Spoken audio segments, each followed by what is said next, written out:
sent here for a reason. And even if it takes you the rest of your life, find out what that reason is.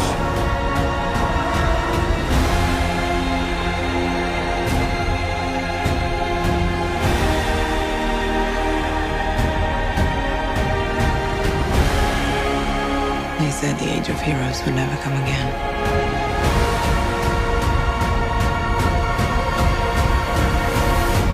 Where honor is a distant memory. Isn't that right, Batman? Hello one and all, welcome to an all-new movie review. So in this review, we're going to be talking about the most anticipated film of the year to come out on HBO Max. And that, of course, is the amazing film that is going to really delve into the great DC universe and give us a complete picture of what we were lacking since 2017. So we're going to get right into that. But before we do that, make sure you hit that subscribe button so you don't miss out on this video or any of the other videos I put up. And as always, people, if you enjoy my content and find it very interesting or fun or entertaining, definitely check out my other platforms of my social media platforms, such as Twitter, Instagram, or even my Facebook. So definitely check those out too, people. They're really fun. And as always, let's get right into this.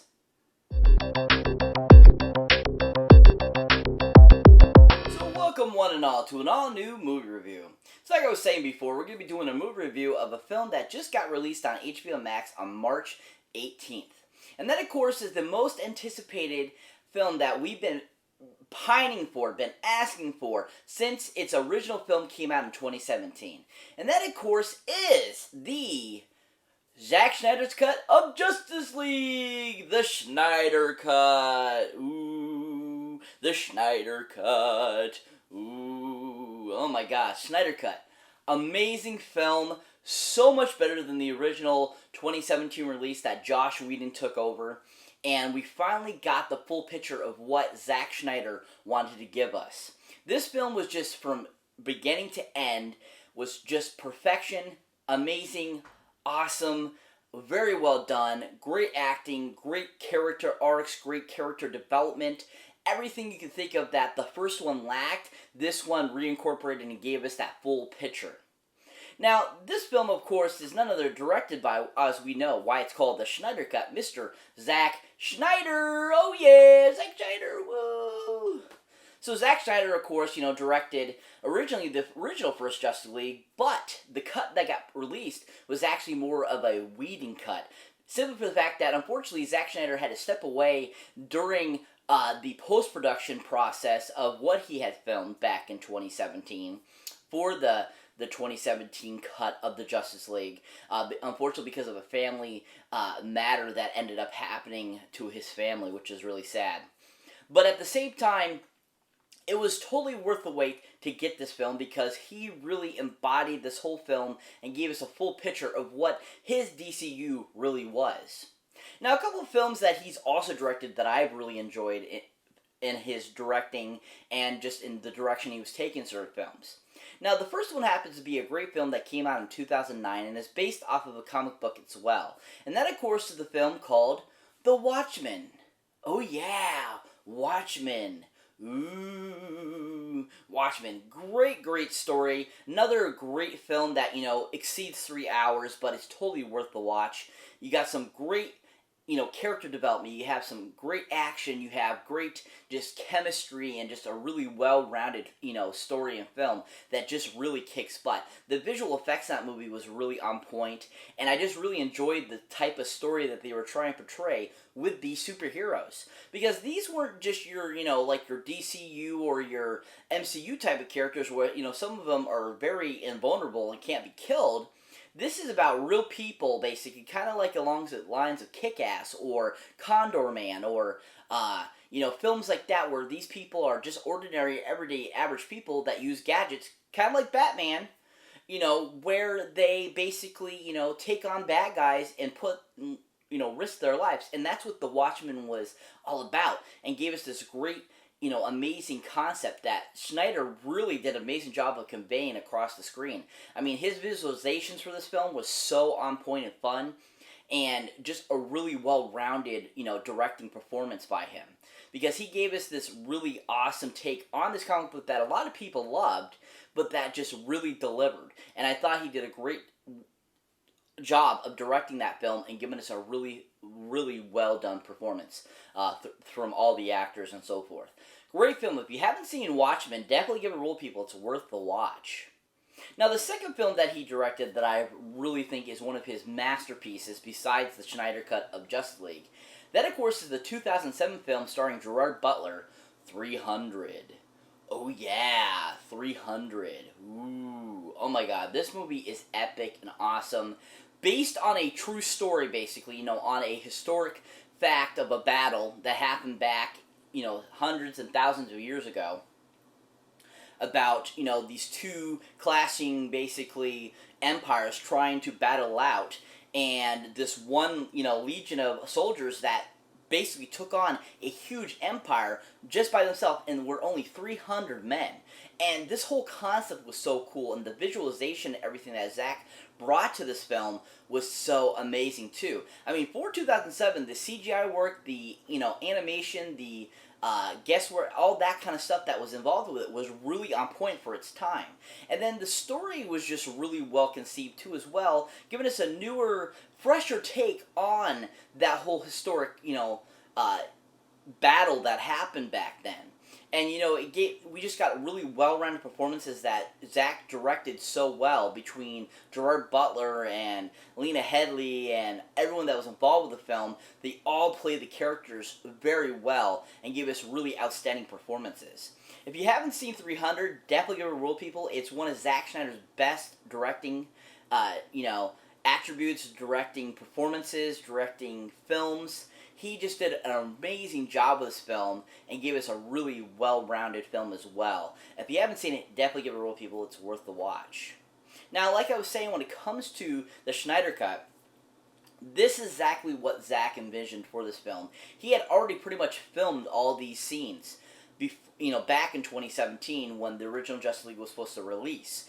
And this, you could see how much the story more made sense and just seemed more accurate, and you got more character development of the different characters, from Flash to, Cyborg to Aquaman, all these characters that really didn't get a big show in the original cut of the Justice League back in 2017. And Zack just did such a great job and such an amazing job with this film and gave us this really very smoothly running 4-hour-long film that just was on point, amazing, and fantastic. Zack did an amazing job with this film, and, I can't wait for him to direct more interesting films. So this movie has a really great cast. I mean, we have, of course, you all remember who came out in the 2017 version. We had a few additions of characters that were cut completely from the 2017 cut that got returned, like Joe Manganiello. We got, Jared Leto came to play the Joker in a scene and so forth.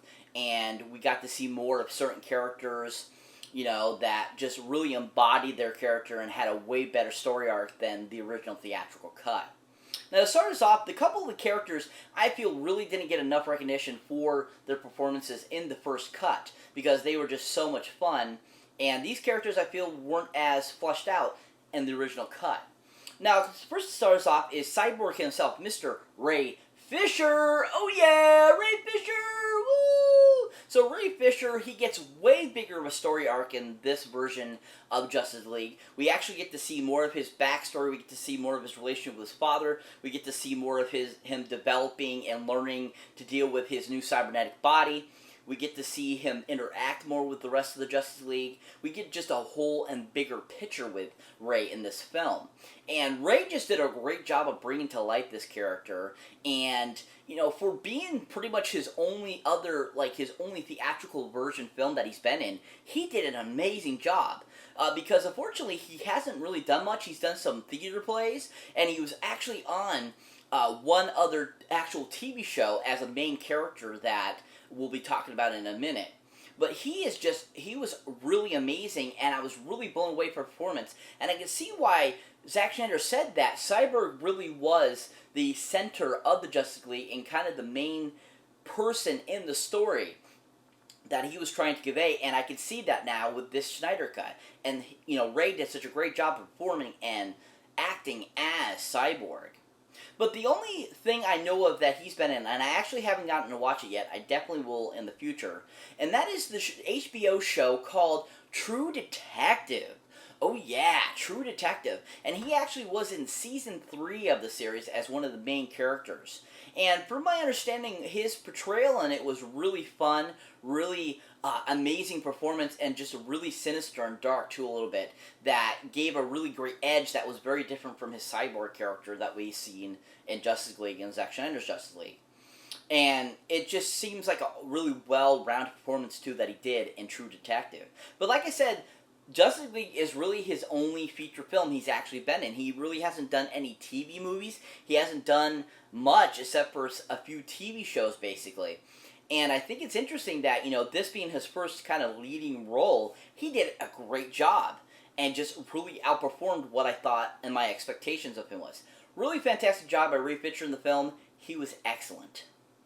Now that brings me to the next person I like to talk about, and that's another character that really I don't feel got enough justice and enough, in the theatrical cut film, which I feel his performance and his story arc in this version of the Justice League is so much better. And that, of course, is the Flash himself, Mr. Ezra Miller. Oh yeah, Ezra Miller. Woo, Ezra Miller. Oh my God, I love Ezra Miller. Everything he's in, he's always so on point amazing. From his take on Let's Not Talk About Kevin to pretty much anything else he's been in, he has always been on point awesome. Now, a couple films, or a film series and a film that I really have enjoyed him in that are just really great films. Now, the first one is a series of films that he's been in, and he currently just finished filming the third film in this series. And that, of course, is the Fantastic Beasts series. Oh yeah, the Fantastic Beast. Ooh, such a great series. Such an amazing film series. I absolutely love his character as that character he plays, basically. He brought a realness to the character. He gave him such great, attitude, gave him great, just a characterization that was just on point, ready, and perfect for that character, and really played out well with the other characters in the Fantastic Beasts series. And you got, your great characters like Newt, you got, other characters that, Johnny Depp played as Grindelwald. You had, Albus Dumbledore that he interacts with, and all these different characters. And Ezra just did a really good job, like I said, of bringing that character to life and giving us a really great performance. If you haven't seen the Fantastic Beasts series, give it a chance, people. It's a great addition to the Harry Potter world, and just a really well-rounded series so far. Now, the second film he was in that I really enjoyed him in and thought he was really amazing in is a great film that came out back in, I believe it was 2012, and stars Logan Lerman and Hermione herself, Emma Watson. And that, of course, is a film called Perks of Being a Wallflower. Oh yeah, Perks of Being a Wallflower. So this movie is based off a book, and is kind of a, tragic kind of drama film with some comedy elements to it. And Ezra Miller just brought some great comedy and just great interaction throughout the whole film, and a great characterization to his character. And I just really enjoyed him. I thought he was fun. You enjoyed him. You fell in love with him. You hated him at certain points, but also at the same time, you just really had fun with him. And I just really enjoyed his interactions with Emma Watson and Logan Lerman, and just how he really brought to life this character and gave us a really well-rounded performance. If you haven't seen Perks of Being a Wallflower, definitely check it out, people. It's worth the watch. But all in all, his performance in the Justice League, the Snyder Cut, was once again, it was so amazing. His performance in the cut, theatrical cut was fun too and great, but I absolutely loved how his character got so much fleshed out. We got to see him interact with Iris West. We got to see him kind of have more of a comic timing, but in a more serious sense. And we just got to see more of just who Barry Allen is, and I thought he did such an amazing job. If you haven't seen the Snyder Cut yet for Ezra's performance, he was on point perfection. Definitely check it out on HBO Max now. It is amazing. So that brings me to the final actor I'm going to be talking about in this film. And that, of course, is another character that really didn't get much of a story arc in the original theatrical cut. And that, of course, is Mr. Aquaman himself, Mr. Jason Momoa. Oh yeah, Jason Momoa. Woo! So, of course, everyone knows Jason Momoa from Game of Thrones as Grog, or Grog, or however you say his name. And, you know, a lot of people know him as Aquaman. They know him as Lisa Bonet's husband, you know, etc., etc. But a couple of things I really enjoyed him and thought he was really fantastic in were as such. Now, the first film happens to be a great film with Sylvester Stallone. And is just a really awesome action, you know, kind of thriller film that I don't think gets enough credit for how great of a film it was. And that is the film called Bullet to the Head. Oh, yeah. Bullet to the Head. Now, Jason Momoa plays a bad guy in the film, and he is a really on-point awesome as the character. I really enjoyed his characterization. I enjoyed him as that character. I enjoyed him as the bad guy, and I thought it showed a really different side to, you know, what his other characters have been in other things. And I thought he brought a great new evolution to his character, too, throughout the film, and given us something different as well. That just really brought a really full-circle character into this film. Really well done film. If you haven't seen it, definitely give it a whirl, people. Bullet to the Head is really awesome, and Jason Momoa was really fantastic in the film. Now that brings me to the second film Jason Momoa was in that I really enjoyed him in. Thought he was just really fantastic in. And of course, that film is just a really awesome, you know, remake that came out in 2011 and has a great all-star cast. And that, of course, is the film Conan the Barbarian. Oh yeah, Conan the Barbarian. Woo! So, you know, originally, you know, Arnold Schwarzenegger played Conan in the original two films, even in Red Sonja 2 as well. And, you know, it's hard to replace somebody as awesome as Arnold, but I thought Jason did a really good job of portraying Conan in this version that they brought. Because this one was so much more graphic, more stylized, more, you know, along the lines of like a Zack Snyder type of film, type of graphic, like 300 or Watchmen. And he just really brought a great presence to this Conan character that was just really fun. And I just enjoyed his interpretation of Conan and kind of how he made it different than Arnold's version. And I enjoyed that. And I thought it was just a really well-rounded film that had great special effects for the time, great action and, you know, fight sequences, and also the cinematography of the film was really amazing too as well. Great locations that they filmed in this film, and just beautiful scenery. If you haven't seen Conan, definitely give it a whirl, people. Jason Momoa was awesome as Conan. Now, when it comes to his performance in this version of the Justice League, I absolutely loved it so much better than his theatrical cut, because you had a fluid and very realized character that was so much more straight and forward. It wasn't like how Whedon did it, where it was kind of like he acted this way one scene, and then he acted a completely different way in another scene. It was very cohesive with his Aquaman movie performance, and I really enjoyed that his full story got fleshed out more, and it was just more enjoyable. Really well done by Jason Momoa. If you haven't seen the Snyder Cut yet, definitely check it out, people. Momoa was amazing in the film. Now, of course, you know, you had Ben Affleck, you had Gal Gadot, you had, you know, people that was in the original cut that were in this cut, you know, that already had kind of the big story arcs between Batman vs. Superman, the Wonder Woman movie, and stuff like that. And, you know, both of them were, of course, their exact same self with a few extra scenes throughout the film that were just really enjoyable, too, as well. You had some great, you know, story arcs that showed, like, you know, Batman interacting with Captain Jim Gordon, which was, you know, played by the awesome and amazing man himself, J.K. Simmons, who, you know, had filmed and got all buff and stuff like that for the role back in 2017, but never got to see the light of day, and he actually gets that performance, and he gets that scene, and you get to see him in this version of the Snyder Cut. You have scenes that were just made the film even more enjoyable, like a bigger fight sequence with Wonder Woman before she actually interacts again with, you know, Ben Affleck as Batman, where she takes on these mobsters at this, you know, bank and stuff like that, which was really awesome, which I can't believe got cut from the original release. I mean, you had so many great added additions of Batman and, you know, Wonder Woman themselves that just really worked well, too, and added even more fun to this version of the Justice League that should have been originally in the film. And these great additions of these other characters we didn't get to see in, you know, the first theatrical cut. And also, we, you know, with Joe Morton playing Cyborg's dad, you get a better aspect of his character. And if you haven't seen the Snyder Cut yet, spoilers ahead, you know, Joel Morton's character in the original cut, he doesn't die. he actually sacrifices himself in this version, which gives him more of a story arc and more of a great relationship that really inspires Cyborg to do what he does. So, I mean, all in all, the whole story itself gets a complete and full realization that just made this film so amazing. This movie did not feel like 4 hours long. I watched it straight in a row, 4 hours, and it felt like I only have been watching 2. That's how cohesive and amazing this film is.